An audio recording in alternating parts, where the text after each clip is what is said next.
But they will wish you to have a leader. They will wish you to impose Willis or Morara to be the leader. Build his profile to become the leader. Then now we know how to deal with him.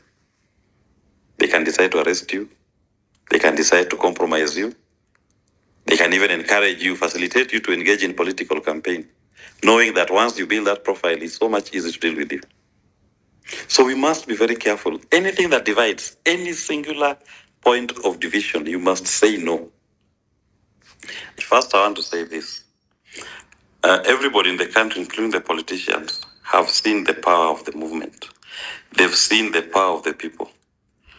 And they know this is the greatest threat to their stranglehold onto the state since independence and even the period before. They are planning, they are plotting. And the only way to do so is to try to create disunity. So the first thing, they know that tribe is not working. They will now bring in ageism. Let's divide them on age. Let's pity them against each other. The second thing, they will hope that let them organize and come and play in our arena.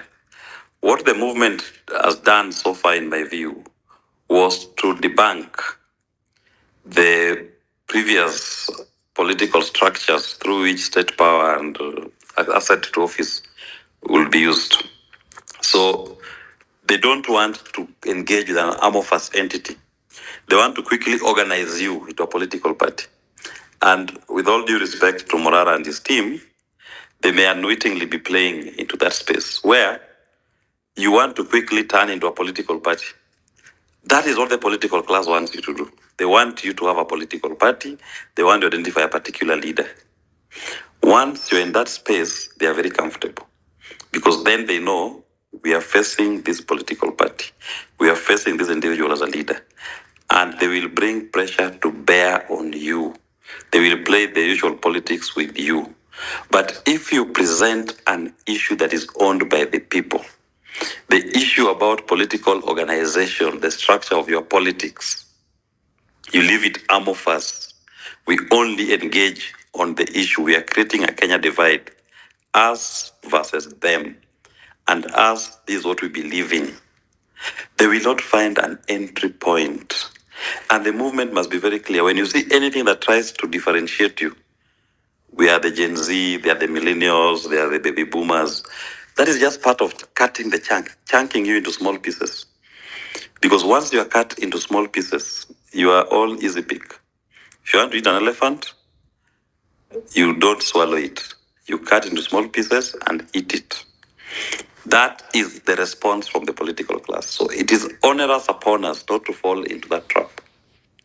If we, like in my public posturing, in my engagements on these particular issues, you don't see me or even my party leader speak about our political party because we know them. We know that is what they want. Let me come here and sell Safina. Once it is Safina, there's a movement. It's so easy to deal with Safina. We can handle it. But if it is amorphous, we are all our little leaders. We are all our parties. Every individual is a political party. They do not know who to face. Look at the movement prior to 25th of June. It was everywhere. Nobody claimed leadership. In fact, I love the clarion call, we are leaderless, we are partyless, we are tribeless. Because what you took away, those three items, when you said you are tribeless, they could not use your tribe to divide you. They could not start pitting Luos and Kikuyus, Luyas versus Kalenjins, Giriama versus Somali. They could not. The next thing you said, you are leaderless. There was no single person that they could approach to cool down the public rage. Because even if they arrested Boni, they arrest Polokimani, whoever they arrest, the movement was going on. We will cry for the ones who've been arrested, but the public rage will go on because everybody was individually taking to the public space their dissatisfaction with how the system is working. But they will wish you to have a leader. They will wish you to impose Willis or Morara to be the leader. Build his profile to become the leader. Then now we know how to deal with him. They can decide to arrest you. They can decide to compromise you. They can even encourage you, facilitate you to engage in political campaign, knowing that once you build that profile, it's so much easier to deal with you.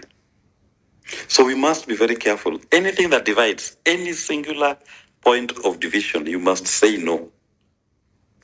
It comes to the question of funding. That is normally the Achilles heels in any movement. But I always say, if you sell an idea, if you sell an ideology, you create a division in terms of what we believe in and what they believe in. Even the issue of funding will be nothing. People will crowdsource within their locality to sell your ideas. I don't think there was anybody in this country who can claim that he funded or there was a structure of funding that was used in the revolution up to 25th of June. No single person. There was no organized. Even if there was any organization, they were what you call localized organizations in your particular neighborhood, in your friend fraternity. But there was no one person who could say was coordinating, planning, and doing all of these things. People were taking ownership within their own locality and doing what they needed to do. So we must get people to that stage where they take ownership. So our role should be to create the divide, create that this is what the Kenya that we want. This is the Kenya that we are going to elect. Then towards the tail end, when the time for elections come, then people can move into formations. And you know which formations are representing the ideals that we fought for. We should not be in a rush to identify a leader and turn him into a politician. He will become the same people that we're fighting with. When Ruto, let me use this example, came up with the Asla dynasty narrative, it is bottom up. The people never owned that bottom up. It was his political sloganeering. People just said, oh, but did they see him as somebody who believes what he was saying? If they took time to even question, they would have seen through the man long ago, even before the elections came, but they did not. But now we have an opportunity that you have a social consciousness, a level of awareness that has never been seen before in this republic, that is owned by the people in their locality.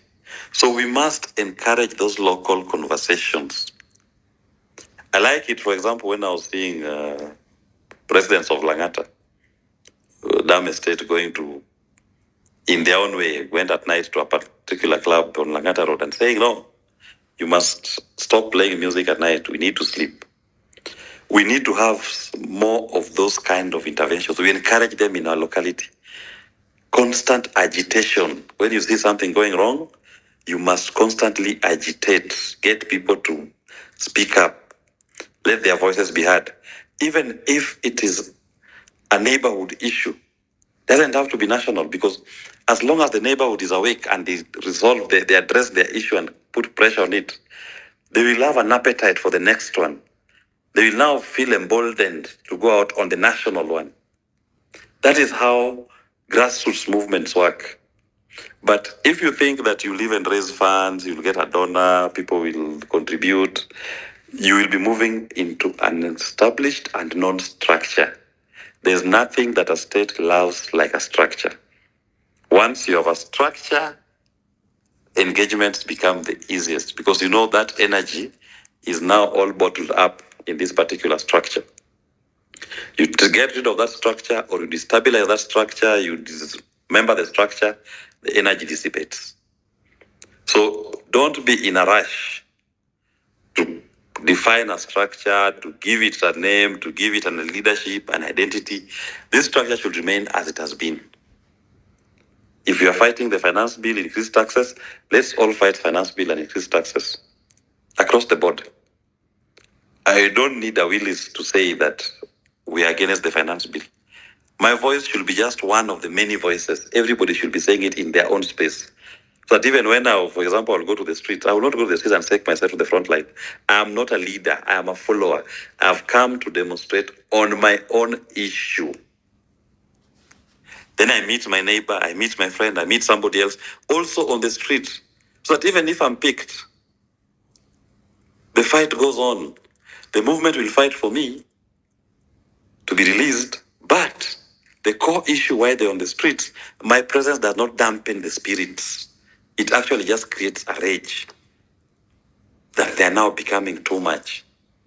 But if you had a leader and that leader is picked, you are put through, Joshua can tell you the kind of treatment you are subjected to. It takes a strong person to come back and speak like Joshua speaks. Otherwise, you can be taken in, and by the time the leader comes out, he says, now we need time to organize. Let's now go and do voter registration. Let's go and do a political. You get, when they start talking structures, just know your leader's been compromised. You'll think he's doing it in readiness for the next election. See that is within the diaspora community, they are able to identify, let me call them neighborhood groups, or particular individuals or associations that in their own space are pushing this agenda. There's nothing that stops you from supporting anybody for fighting for their rights. There's nothing that stops you for facilitating anybody. There's nothing illegal if you give somebody money, made a donation for somebody to defend, protect the Constitution, to do civic education on the Constitution. My only advice is, even the diaspora support should not be limited to a particular group that we say we are going to give support to Willis Otieno. No. Identify the many actors that are spread and the kind of support that we need. Because one thing, having worked in NGOs, one thing that if you have a structure, the bulk of the money that will be sent or donated ends up doing admin work, paying people salaries. And if you ask me, look at NGOs today and NGOs in the 1992 era during the Moi period, those were organizations that are working on no budget. In fact, people will contribute money on the table to go and facilitate an activity. But today, NGOs probably receive more, but the bulk of it goes to admin costs. It's become a career. It's not an issue. The issue is secondary. Payment of staff salaries becomes the primary consideration. We should not go to that route in this movement. Let the NGOs continue being organized structures, do what they're doing. But for this particular movement, don't turn it into an NGO kind of operation, where we are more concerned about, okay, we need an office. You now start paying office space. We need to buy computers. Those are admin issues. But this movement is about, if you ask me, what kind of contribution? We need to buy Colgate for tear gas. We need to buy water.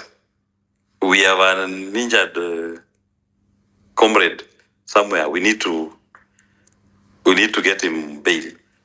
We have somebody who's been arrested. He needs to get to court. We need to pay bail. Don't even give lawyers money. Lawyers should not even be paid when it comes to this particular issue. They should be volunteers. Like I saw the young lawyers in LSK who organized themselves as a group. They were never paid. In fact, they will use their own resources to facilitate the case they were doing. I will go into a police station at midnight. You find 10 young lawyers. Most of them are barely 5 years into practice. They wamejitolea. So don't turn it into paying people, because if you start bringing money, you kill the spirit. If you are paying a lawyer to go and appear for somebody who has been illegally incarcerated, somebody who is being persecuted, you pay a lawyer and we know now there's money, we'll turn it. Next time, if there's no money, I'll not go. But that spirit that was in them, those young lawyers that I met, you can only, if you're to come in, just facilitate them. Okay, we'll get a vehicle here that can move you from, if maybe they're leaving a police station at midnight or 1 a.m., taxi, or you have water. In fact, I will see those young men who will contribute their own money to buy people bread, and the arrestees, they will buy them bread and soda to the station. So don't turn them into careerists. Don't bring them into money. You will kill their spirit. Because next time when there's no money, there'll be no response. I think I'll leave it at that so I don't hog the space with them. Thank you.